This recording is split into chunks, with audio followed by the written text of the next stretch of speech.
ಕಳ್ಳರು ಪೊಲೀಸರ ಮೇಲೆ ಅಟ್ಯಾಕ್ ಮಾಡಿದ್ದಾರೆ.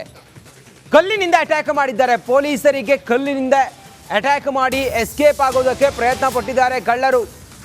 ಸ್ವರಕ್ಷಣೆಗಾಗಿ ಅನಂತರ ಪೊಲೀಸರು ಗಾಳಿಯಲ್ಲಿ ಗುಂಡು ಹಾರಿಸಿದ್ದಾರೆ. ಪೊಲೀಸರು ತಮ್ಮ ಆತ್ಮರಕ್ಷಣೆಗಾಗಿ. ಚಿತ್ರದುರ್ಗ ಜಿಲ್ಲೆ ಚಳ್ಳಕೆರೆಯ ಕುದಾಪುರ ಬಳಿ ಈ ಪ್ರಕರಣ ನಡೆದಿದೆ. ನಾಯಕನಹಟ್ಟಿ ಠಾಣೆಯಲ್ಲಿ ಎಫ್ಐಆರ್ ಕೂಡ ದಾಖಲಾಗಿದೆ. ಕಲ್ಲು ತೂರಾಟದಿಂದ ಪೊಲೀಸ್ ಜೀಪಿಗೆ ಹಾನಿಯಾಗಿದೆ. ಏರ್ ಫೈರ್ ಮಾಡಿದ್ರು ಕೂಡ ತಪ್ಪಿಸಿಕೊಂಡು ಕಳ್ಳರು ಓಡೋಗ್ತಾರೆ. ಆ ಕಳ್ಳರ ಗ್ಯಾಂಗ್ ಪೊಲೀಸರ ಮೇಲೆ ಕಲ್ಲು ತೂರಾಟ ಮಾಡಿ ಓಡೋಗ್ತಾರೆ. ನೋಡಿ, ಪೊಲೀಸರ ವೆಹಿಕಲ್ಗೂ ಕೂಡ ಅಲ್ಲಿ ಡ್ಯಾಮೇಜ್ ಆಗಿದೆ. ಚಿತ್ರದುರ್ಗದಲ್ಲಿ ಆಗಿರುವಂಥ ಘಟನೆ ಇದು.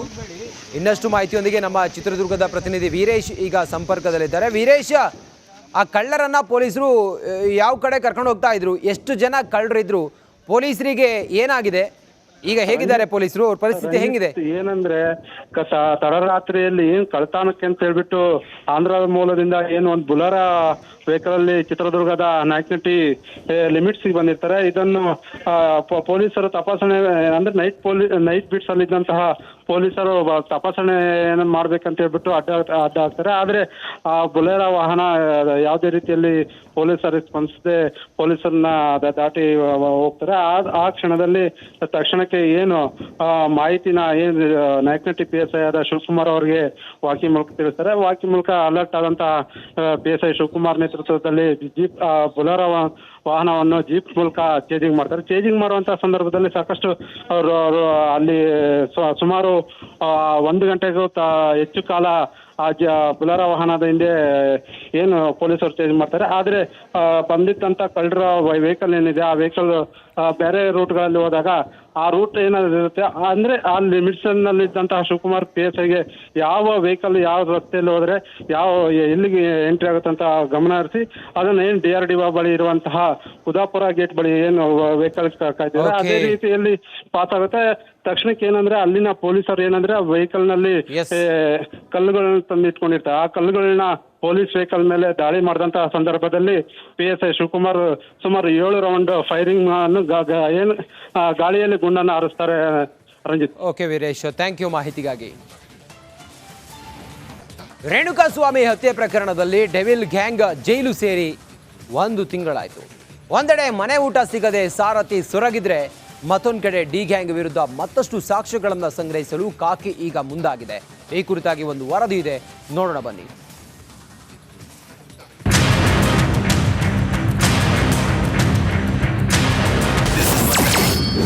ಕಾಟೇರನ ಕಂಬಿವಾಸಕ್ಕೆ ಭರ್ಜರಿ 30 ದಿನ. ರಿಟ್ ಅರ್ಜಿ ಸಲ್ಲಿಸಿ ಬೇಚಿಗೆ ಸಿಲುಕಿದ ಸಾರಥಿ. ರೇಣುಕಾಸ್ವಾಮಿ ಕೊಲೆ ಕೇಸ್ನಲ್ಲಿ ದರ್ಶನ್ ಅಂಡ್ ಗ್ಯಾಂಗ್ ಜೈಲು ಸೇರಿ ಬರೋಬ್ಬರಿ 1 ತಿಂಗಳಾಯಿತು. ತಿಂಗಳಿನಿಂದ ಜೈಲಿನಲ್ಲಿರುವ ಸಾರಥಿ ಮನೆಯೂಟವಿಲ್ಲದೆ ಸೊರಗಿದ್ದಾರೆ. ಇತ್ತ ಮನೆಯೂಟ ಇಲ್ಲ, ಅತ್ತ ಸೆಲ್ನಿಂದ ಆಚೆ ಬರುವಂತೆಯೂ ಇಲ್ಲ. ಸಮಯ ಕಳೆಯೋಕೆ ಏನ್ ಮಾಡಬೇಕು ಅನ್ನೋದು ತೋಚದೆ ಕರಿಯ ಕಂಗಾಲಾಗಿದ್ದಾರಂತೆ. ಮನೆ ಊಟಕ್ಕಾಗಿ ಹೈಕೋರ್ಟ್ಗೆ ರಿಟ್ ಅರ್ಜಿ ಸಲ್ಲಿಸಿದ್ದೆ ಇದೀಗ ದರ್ಶನ್ಗೆ ಕಂಟಕವಾದಂತೆ ಕಾಣ್ತಿದೆ. ಅಷ್ಟಕ್ಕೂ ದರ್ಶನ್ ಮನೆ ಊಟಕ್ಕಾಗಿ ಮಾಡಿದ ಎಡವಟ್ಟೇನು ಅನ್ನೋದನ್ನ ನೋಡೋದಾದ್ರೆ, ಜೈಲಿನಲ್ಲಿ ಮನೆಯೂಟ ಪಡೆಯಲು ಅವಕಾಶ ಇದೆ. 2021 ಕರ್ನಾಟಕ ಪ್ರಿಸನ್ಸ್ ಸರ್ವಿಸ್ ಮ್ಯಾನ್ಯುಲ್ ಅಡಿ ಮನೆಯೂಟ ನೀಡಲು ಅವಕಾಶ ಇದೆ.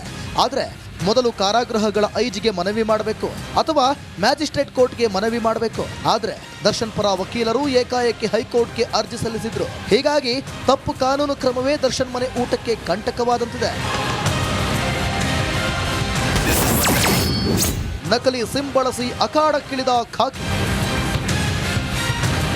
ರೇಣುಕಾಸ್ವಾಮಿ ಕೊಲೆ ಕೇಸಲ್ಲಿ ತನಿಖೆ ಚುರುಕುಗೊಂಡಿದೆ. ಡೆವಿಲ್ ಗ್ಯಾಂಗ್ ವಿರುದ್ಧ ಮತ್ತಷ್ಟು ಸಾಕ್ಷ್ಯ ಸಂಗ್ರಹಕ್ಕೆ ನಕಲಿ ಸಿಮ್ ಬಳಸಿ ಪೊಲೀಸರು ಅಖಾಡಕ್ಕಿಳಿದಿದ್ದಾರೆ. ನಕಲಿ ಸಿಮ್ ಬಳಸಿ ರೇಣುಕಾ ಇನ್ಸ್ಟಾಗ್ರಾಮ್ ಖಾತೆ ರಿಟ್ರೀವ್ ಮಾಡಲಾಗ್ತಿದೆ. ಇನ್ಸ್ಟಾಗ್ರಾಮ್ ಕಂಪನಿಗೂ ಪತ್ರ ಬರೆದು ಮಾಹಿತಿ ಸಂಗ್ರಹಕ್ಕೆ ಮುಂದಾಗಿದ್ದು ಡಿಜಿಟಲ್ ಸಾಕ್ಷ್ಯದ ಬೆನ್ನು ಬಿದ್ದಿದ್ದಾರೆ. ಒಟ್ನಲ್ಲಿ ಡಿ ಮತ್ತು ಗ್ಯಾಂಗ್ಗೆ ಸಂಕಷ್ಟಗಳ ಸರಮಾಲೆಯೇ ಎದುರಾಗಿತ್ತು. ಮತ್ತಷ್ಟು ಡಿಜಿಟಲ್ ಸಾಕ್ಷಿಗಳು ದೊರೆತವ, ದರ್ಶನ್ಗೆ ಮನೆ ಊಟ ಸಿಗುತ್ತಾ ಅನ್ನೋದನ್ನ ಕಾದು ನೋಡಬೇಕಿದೆ. Bureau report, republic Kannada. ಕುಸಿತ ಆಗಿ ದುರಂತ ಸಂಭವಿಸಿದೆಯಲ್ಲ, ಆ ದುರಂತದಲ್ಲಿ ಆ ಕುಸಿದ ಗುಡ್ಡದ ಕೆಳಗೆ ನಾಪತ್ತೆಯಾಗಿರುವ ಅಥವಾ ಸಿಲುಕಿಕೊಂಡಿರುವವರ ಸಂಖ್ಯೆ ಇನ್ನಷ್ಟು ಹೆಚ್ಚಾಗ್ತಾ ಇದೆ, ಏರಿಕೆ ಆಗ್ತಾ ಇದೆ. ಗುಡ್ಡ ಕುಸಿತದಲ್ಲಿ ಮತ್ತೋರ್ವ ಯುವಕ ನಾಪತ್ತೆಯಾಗಿದ್ದಾನೆ. ಆತ ಆ ಗುಡ್ಡದ ಅಡಿಯಲ್ಲಿ ಸಿಲುಕಿಕೊಂಡಿರಬಹುದು, ಕುಸಿದಿರುವ ಗುಡ್ಡದ ಅಡಿಯಲ್ಲಿ ಸಿಲುಕಿಕೊಂಡಿರಬಹುದು ಅನ್ನುವ ಅನುಮಾನ ವ್ಯಕ್ತವಾಗಿದೆ. ಗೋಕರ್ಣ ಬಳಿಯ ಗಂಗೆ ಕೊಳ್ಳದ ಯುವಕ ನಾಪತ್ತೆಯಾಗಿದ್ದಾನೆ. ಗುಡ್ಡ ಕುಸಿದಾಗ ಮಗನನ್ನ ಹುಡುಕಿಕೊಡುವಂತೆ ಠಾಣೆ ಮೆಟ್ಟಿಲೇರಿದ್ದಾರೆ ತಾಯಿ. 5 ದಿನಗಳಿಂದ ಮಗ ಮನೆಗೆ ಬಂದಿಲ್ಲ ಹಾಗಂಥೇಳಿ ದೂರು ಕೊಟ್ಟಿದ್ದಾರೆ ಆತನ ತಾಯಿ. ಗುಡ್ಡ ಕುಸಿದ ದಿನ ಹೋಟೆಲ್ ಬಳಿ ಇದ್ದ ಲೋಕೇಶ್ ಬಹುಶಃ ಆ ಗುಡ್ಡ ಕುಸಿದಾಗ ಆತನೂ ಕೂಡ ಗುಡ್ಡದ ಅಡಿಗಡೆ ಸಿಲುಕಿಕೊಂಡಿದ್ನ, ಅವಶೇಷಗಳ ಅಡಿ ಇದ್ನ ಅನ್ನೋದು ಈಗ ಅನುಮಾನ ವ್ಯಕ್ತವಾಗಿದೆ. ಮತ್ತೆ ಸಂಪರ್ಕದಲ್ಲಿದ್ದಾರೆ ನಾಗೇಂದ್ರ ಬಾಬು. ಗುಡ್ಡದ ಅಡಿ ಅರ್ಜುನ ಮಾತ್ರ ಅಲ್ಲ, ಇನ್ನೂ ಕೂಡ ಹಲವರಿದ್ದಾರೆ ಅನ್ನುವ ಅನುಮಾನ ವ್ಯಕ್ತವಾಗ್ತಾ ಇದೆ. ಸದ್ಯಕ್ಕೆ ಏನಾದರೂ ಆ ನಿಟ್ಟಿನಲ್ಲಿ ಮಾಹಿತಿ ಸಿಕ್ಕಿದೆಯಾ ಈಗ ರೆಸ್ಕ್ಯೂ ಕಾರ್ಯಾಚರಣೆಯಲ್ಲಿ ನಾಗೇಂದ್ರ ಬಾಬು?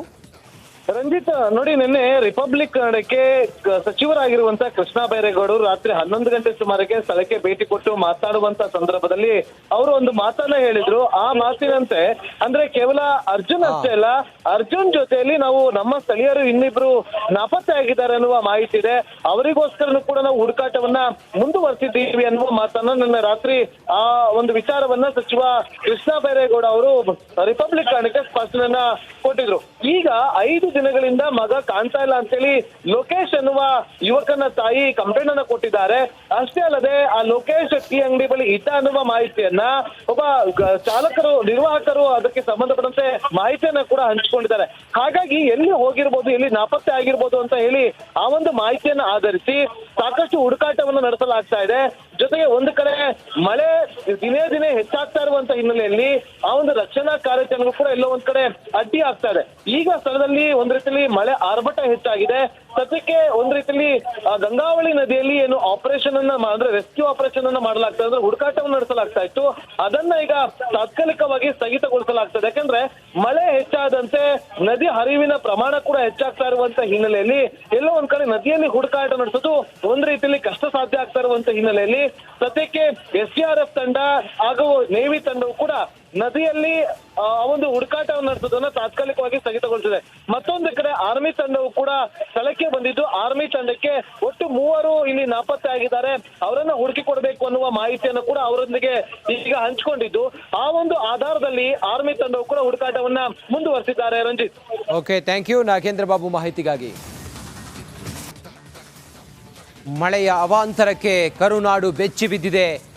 ಮಳೆಯಿಂದಾಗಿ, ಈ ರಣಭೀಕರ ಮಳೆಯಿಂದಾಗಿ ಜನ ಮನೆ ಮಠ ಬೆಳೆದಂಥ ಬೆಳೆ ಎಲ್ಲವನ್ನ ಕಳ್ಕೊಂಡಿದ್ದಾರೆ. ಕರುನಾಡ ಜನರು ತತ್ತರಿಸಿ ಹೋಗಿದ್ದಾರೆ. ಈ ಮಳೆಯಿಂದಾಗಿ ಮನೆ ಕಳೆದುಕೊಂಡು ಜನಜೀವನ ದುಸ್ತರಾಗಿದೆ. ಮಳೆ ದುರಂತದಲ್ಲೂ ಕೂಡ ಈ ರಾಜಕೀಯ ನಾಯಕರು ಮಾತ್ರ ರಾಜಕಾರಣ ಮಾಡ್ತಾ ಇದ್ದಾರಾ ಅನ್ನುವ ಅನುಮಾನ ಕಾಡ್ತಾ ಇದೆ. ನೋಡಿ, ಶಿರೂರು ಗುಡ್ಡ ಕುಸಿತ ಜಾಗಕ್ಕೆ ಜನಪ್ರತಿನಿಧಿಗಳು ದೌಡಾಯಿಸ್ತಾ ಇದ್ದಾರೆ. ಯಾರ್ಯಾರು? ನಿನ್ನೆ HD ಕುಮಾರಸ್ವಾಮಿ ಅವರು ಹೋಗಿದ್ರು, ಸ್ಥಳ ಪರಿಶೀಲನೆ ಮಾಡಿದ್ರು, ಎಲ್ಲದರ ಮಾಹಿತಿಯನ್ನು ಪಡ್ಕೊಂಡಿದ್ರು. ಸಚಿವ ಮಂಕಾಳ ವೈದ್ಯ ಕೂಡ ಅಲ್ಲೇ ಇದ್ದು ಎಲ್ಲ ಮಾಹಿತಿಯನ್ನು ಪಡ್ಕೊಳ್ತಾ ಇದ್ದಾರೆ. ಮತ್ತು ನಿರಂತರವಾಗಿ ಅಲ್ಲಿ ರಕ್ಷಣಾ ಕಾರ್ಯಾಚರಣೆ ನಡೀತಾ ಇದೆ, ಅಲ್ಲಿದ್ದಾರೆ. ಈಗಷ್ಟೇ ಶಿರೂರಿಗೆ ಮುಖ್ಯಮಂತ್ರಿ ಸಿದ್ದರಾಮಯ್ಯನವರು ಕೂಡ ಭೇಟಿಯನ್ನು ಕೊಟ್ಟಿದ್ದಾರೆ. ಕೃಷ್ಣ ಬೈರೇಗೌಡರು ಕೂಡ ಅಲ್ಲೇ ಇದ್ದಾರೆ. ಸ್ಥಳೀಯ ಶಾಸಕರು ಸತೀಶ್ ಸೈಲ್ ಅವರು ಕೂಡ ಅಲ್ಲೇ ಇದ್ದಾರೆ.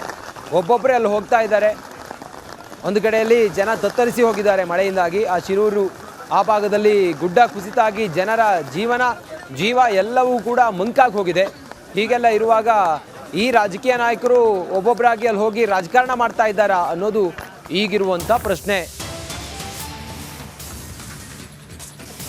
10 ಲಕ್ಷ ಪರಿಹಾರ ನೀಡಲು ಸಾಧ್ಯ ಇಲ್ಲ ಅಂದಿದ್ದ ಸಚಿವ ಮಂಕಾಳ ವೈದ್ಯ ಅವರ ಹೇಳಿಕೆಗೆ ಕೇಂದ್ರ ಸಚಿವ ಕುಮಾರಸ್ವಾಮಿ ಅವರು ತಿರುಗೇಟು ಕೊಟ್ಟಿದ್ದಾರೆ. ಅವರಿಗೆ ಸಮಯ ಸಿಕ್ಕರೆ ಕೊಡಗಿಗೆ ಒಂದು ಸಲ ಹೋಗಿ ಬರಲಿ.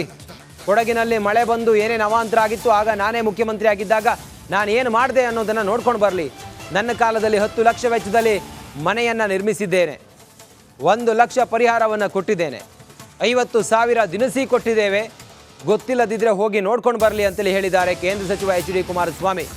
ತಿರುಗೇಟನ್ನು ಕೊಟ್ಟಿದ್ದಾರೆ ಕುಮಾರಸ್ವಾಮಿ. ಅಲ್ಲಿ ಹಾನಿಯಾಗಿರುವ ಮನೆಗಳು ಮತ್ತು ಹಾನಿಯಾಗಿರುವಂಥ ಕುಟುಂಬಗಳೇನಿದ್ದಾವೆ, ಜೀವ ಕಳ್ಕೊಂಡಿರುವಂಥ ಕುಟುಂಬಗಳು, ಆ ಕುಟುಂಬಗಳಿಗೆ ಪರಿಹಾರ ಕೊಡಬೇಕು 10 ಲಕ್ಷ ರೂಪಾಯಿ ಅನ್ನೋ ವಿಚಾರಕ್ಕೆ ಮಂಕಾಳ ವೈದ್ಯ ಅವರು ಹೇಳಿದ ಮಾತಿಗೆ ಕುಮಾರಸ್ವಾಮಿ ಅವರು ತಿರುಗೇಟು ಕೊಟ್ಟಿದ್ದಾರೆ. DCM DKಶಿಗೆ HD ಕುಮಾರಸ್ವಾಮಿ ಟಾಂಗ್ ಕೊಟ್ಟಿದ್ದಾರೆ. ಮಿಲಿಟರಿಯನ್ನು ತೆಗೆದುಕೊಂಡು ಬರಲಿ ಎಂದಿದ್ದ DK ಶಿವಕುಮಾರ್ ರಾಜ್ಯದಲ್ಲಿ ದರೋಡೆ ಆಗ್ತಿರೋದ್ರಿಂದ ಹೀಗೆ ಹೇಳಿದ್ದಾರೆ.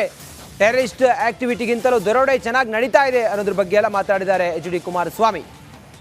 ಪಾಪ ನಮ್ಮ ಸಚಿವರು ಉತ್ತರ ಕನ್ನಡದಲ್ಲಿ ನೆನ್ನೆ ಒಂದು ಹೇಳಿಕೆ ಕೊಟ್ಟಿದ್ದಾರೆ. ಯಾರು ಅಲ್ಲಿ ಜಿಲ್ಲಾ ಉಸ್ತುವಾರಿ ವೈದ್ಯ 10 ಲಕ್ಷ ಕೊಟ್ಟಿದ್ದು ನಾವು ಎಲ್ಲೂ ಕೇಳೇ ಇಲ್ಲ, ನಾವು ಮನೆ ಬಿದ್ದೋದಂಥವ್ರಿಗೆ ಅಂತ ಅಂದ್ಬಿಟ್ಟು ನೆನ್ನೆ ಒಂದು ಹೇಳಿಕೆ ಕೊಟ್ಟಿದ್ದಾರೆ.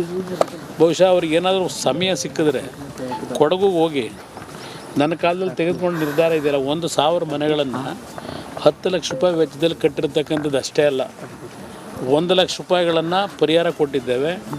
ಅದಕ್ಕೆ ಅದ್ರ ಜೊತೆಗೆ 50,000 ರೂಪಾಯಿ ಅವರಿಗೆ ಪದಾರ್ಥಗಳೇನು ವಸ್ತುಗಳು ನಾಶ ಆಗಿತ್ತು ಅದಕ್ಕೆ ಪರಿಹಾರ ಕೊಟ್ಟಿದ್ದೇವೆ. ಇವತ್ತು ನನ್ನ ಕಣ್ಣು ಮುಂದೆ ಇವತ್ತು ಅವ್ರ ಪಾಪ ಗೊತ್ತಿಲ್ಲದೆ ಹೋಗಿ ನೋಡ್ಕೊಂಬರ್ಬೇಕು, ಸಾಧ್ಯವೇ ಇಲ್ಲ ಕೊಡಲಿಕ್ಕೆ.